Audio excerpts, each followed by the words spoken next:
그래서 아무리 열심히 물을 주고 햇빛도 잘 보여주고 해도 식물이 죽을 때가 있어요. 이것을 어디 뭐 물어볼 수도 없고 찾아볼 수도 없고 할 때 어떻게 해야 되는지에 대해서 고민이 있으신 분들께 좋은 해결책을 보여드리기 위해서 이 자리를 만들었습니다. 안녕하세요. 국립수목원 수목원정원연구센터의 이문규입니다. 반갑습니다.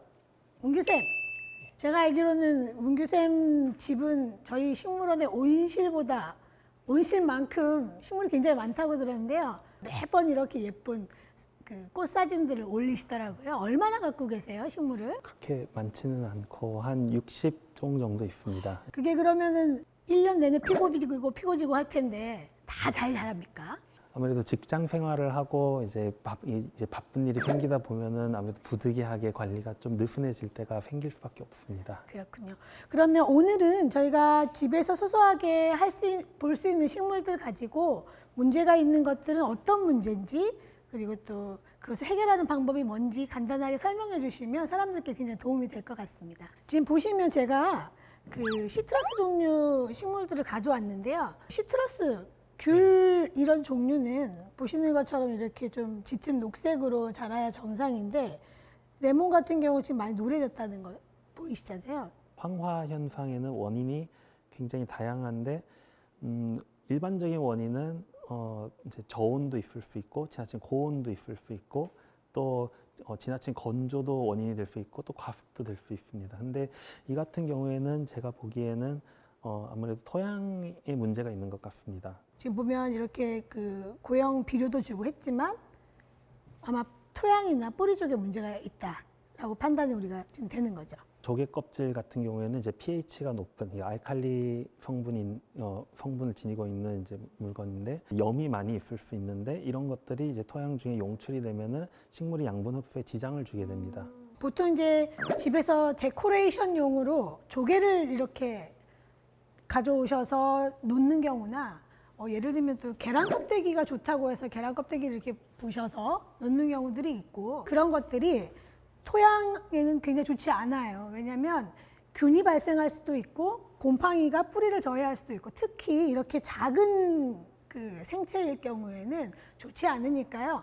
어린 식물을 키울 때는 가급적 저희가 혼중된 토양으로 만들어진 형태만 물 주고 관리하시는 게 좋을 것 같습니다. 두 번째 식물은 아카시아가 되겠습니다. 사실 그 사람들이 많이 헷갈려하는 게, 저희가 이것을 아카시아라고 이렇게 가서 보여드리면 내가 밖에서 보는 아카시아하고 다른데? 라고 하거든요. 우리가 일반적으로 산에서 보는 이제 5월 달에 하얀색 꽃이 피는 키 큰 교목은 이제 우리가 흔히 아카시아라고 하지만 실제로는 아카시아 속 식물이 아닙니다. 근데 이제 이것은 이제 진짜 아카시아 속에 속하는 식물로 이제 미모사과에 속하는 식물로서 노란 솜털 같은 꽃이 피게 됩니다. 그렇군요. 자, 이 아카시아는 딱 봐도 문제는 아래쪽에 잎이 많이 없는 게 보이실 거예요. 처음에 이것을 이제 구매를 하였을 때는 밑가지 잎사이가 다 있었는데 이후에 이제 이것이 이제 좀 어두운 실내에서 관리가 되었습니다. 그래서 어두운 환경 하에서는 이제 빛을 받지 못하는 아래쪽 가지들이 먼저 이렇게 고사가 되거나 이제 낙엽이 들게 됩니다. 광 조건이 광을 좋아하느냐, 음지를 좋아하느냐를 잘 판단을 하고 집안에서 위치를 잘 잡으면 실제로 겨울에도 이렇게 하엽 없이도 볼 수 있을 것 같습니다. 자, 이거는 그러면 어떻게 조금 조치를 해볼까요? 네. 떨어진 잎과 죽은 가지는 어쩔 수 없이 이제 회복이 되지 않습니다. 죽은 부위는 사실 지금 잘라줘도 아래쪽은 자르지만 괜찮지만 이제 즙이 나올 수 있는 윗부분은 조금 뒀다가 자르는 게 좋을 것 같습니다. 잎은 떨궜지만 가지가 살아있는 경우가 많이 있습니다. 그럴 때는 손톱으로 이렇게 긁어보시면 안쪽이 초록빛이 나는 경우는 살아있는 거예요. 잎이 없어도. 하지만 여기 보시면 이렇게 이제 그 목질화돼서 아예 수분이 없어 보이는 경우는 가지가 죽은 걸로 보시면 되고요. 이런 것들은 과감하게 전정가위로 자르시면 되겠습니다.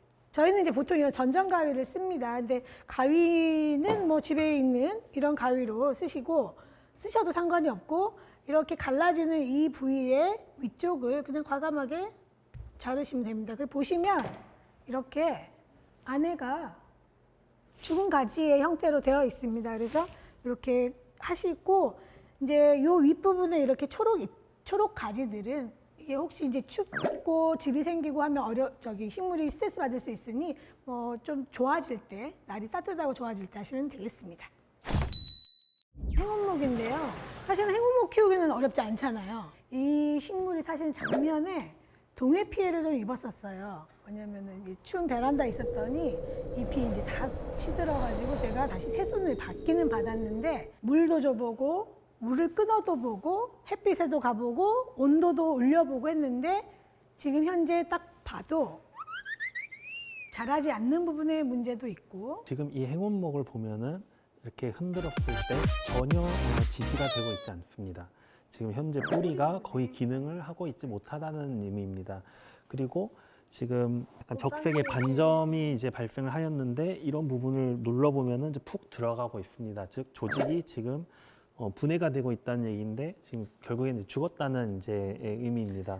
지금 이제 여기 안쪽이 괴사되고 곰팡이가 쓸어서 아무것도 균 때문에 할 수 없다 그러면 상단부에 지금 남아있는 것만 잘라서 한번 또 다른 시도를 해보면 좋을 것 같아요.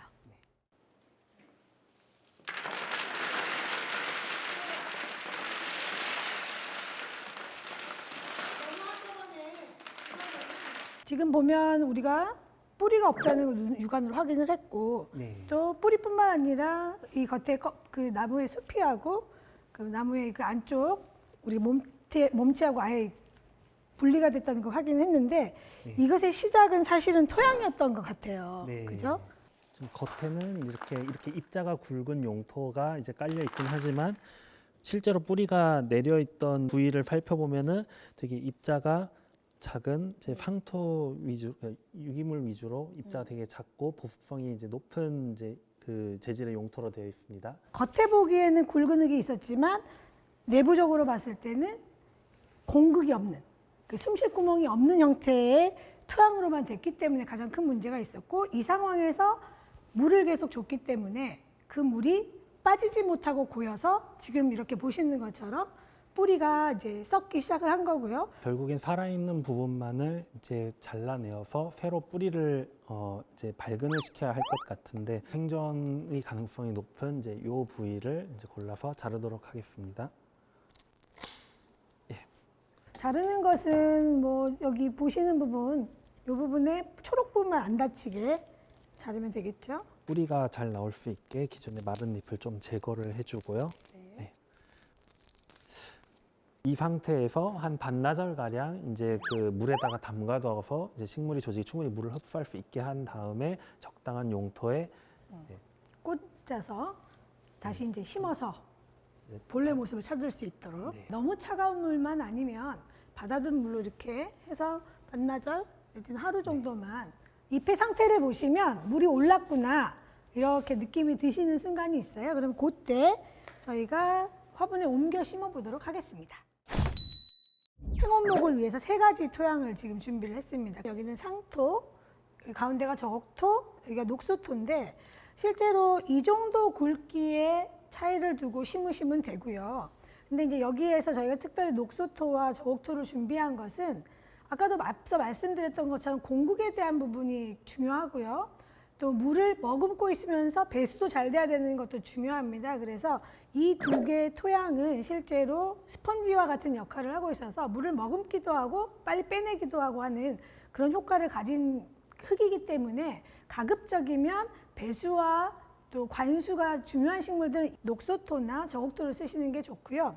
지금 보시면 녹소토는 약간 상성에 가깝고 그다음에 이 가운데에 있는 저곡토는 약산성에 가깝고 그렇기 때문에 공극이나 이런 것도 중요하고 이것이 갖고 있는 흙의 성질도 중요하다는 거 잠깐 말씀드리고 넘어갈게요. 그럼 저 이거 한번 섞어볼까요? 근데 보시면 처음에 저희가 이렇게 흙을 이렇게 사가지고 오면 보시는 것처럼 이렇게 수분이 없습니다. 그래서 일단 전체적으로 버무릴 때는 집에서는 지금 양이 적으니까 이렇게 스프레이로 뿌려가면서 수분을 줘서 버무리면 좋을 것 같고요. 지금 보시면 이제 큰 거 작은 거가 전체적으로 혼합이 된 것을 느끼실 수 있을 거고요. 이것을 이제 화분으로 옮기는데 보통은 이제 토분이라는 걸 많이 쓰는데요. 화훼센터에 가보시면 예쁜 도자기 화분이나 또 예쁜 금속 화분 많이 쓰잖아요. 토분에 대해서 잠깐 장점이랑 설명을 한번 해주면 좋을 것 같아요. 흙을 구워서 만든 분으로 분으로 이제 유약을 바르지 않은 테라코타 분을 주로 지칭합니다. 그리고 보니까 집에서 이렇게 토분을 키워보면 물 주고 나서 물을 언제쯤 줄까 하는 것도 사실은 토양도 보지만 토분을 봐도 금방금방 알 수가 있다는 장점이 있잖아요. 근데 네. 그 보통 이제 아파트에서 화분에 식물 기르시는 분들은 예쁜 화분을 좋아하시는데 그래도 우리가 할 때는 토분이 여러모로 흙이니까 같은 흙이니까 좋은 것 같아요. 그죠? 네. 자, 그러면 우리도 토분을 준비했는데 자, 이 토분에 지금 준비한 흙을 담고 얼마나 담아야 되는지 한번 설명을 해주시고 그거 상태에서 아까 물을 올린 해운목을 한번 심어보도록 하겠습니다. 이렇게 판을 깔고요. 그다음에 흙을 담습니다. 그리고 이제 이렇게 분갈이를 하실 때 보면 병충해로 문제가 생긴 토분의 경우는 그냥 버리시는 게 제일 좋고 이제 조금 그래도 뭐 그게 경하다 싶으시면 물로 씻고 소독을 하신 후에 다시 햇빛에서 쨍쨍 말리셔서 쓰시면 쓰실 수는 있습니다. 그리고 또 여기에 포인트 하나는 토분이든 어떤 화분이든 고르실 때 윗성체의 무게를 보시지 마시고 뿌리와 윗성체를 같이 보셔야 된다는 거죠. 그러니까 위에가 많은데 뿌리가 작다고 해서 작은 화분을 쓰시면 안 되고 위아래 균형에 맞게 쓰시는 게 중요하고요. 흙이 가득 차면 실제로 우리가 물을 줄 때 흙이 막 튀어나와서 주변이 지저분해지는 경우가 있어요. 그래서 손가락 엄지손가락 한 마디 정도면 될 것 같아요. 그 정도 지금 우리 이문규 연구원이 하는 정도로 하시고요. 넣어보죠. 네. 이렇게 꾹 넣고 이게 흔들리지 않을 정도 된 거죠. 그 다음에 흙을 이렇게 가운데로 모으시고 손으로 살짝 눌러줍니다. 잘 누르고 있나요? 네.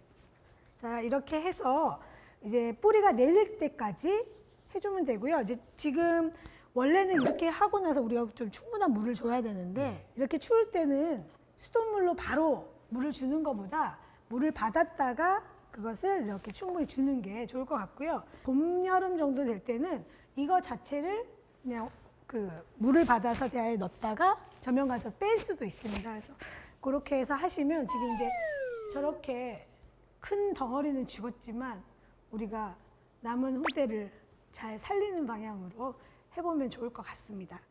그리고 이제 이게 좀 크면 그 다음 분갈이는 아까 말씀드린 것처럼 또 이제 흙을 다시 공극을 만들 수 있는 흙을 하시되 이제 그 식물체가 커지면 사실은 상토 이외의 것들도 알갱이를 조금 더 키워서 공극을 더 키우시는 게 식물한테 훨씬 도움이 됩니다. 자, 오늘은 저희가 사실은 실제로 보지 않은 병이 든 식물들을 가지고 즉석에서 한번 이렇게 해봤는데요. 국립수목원의 식물 클리닉 아주 잘 되어 있습니다. 홈페이지에 들어와서 사진을 올리시거나 내용을 올리시면 각 분야의 전문가들이 그것에 대한 답을 해드릴 수 있고요. 식물에 대한 판단을 그냥 인터넷에서 보고 아름아름 하지 마시고 정확한 진단과 처방으로 접근하셨으면 좋겠습니다.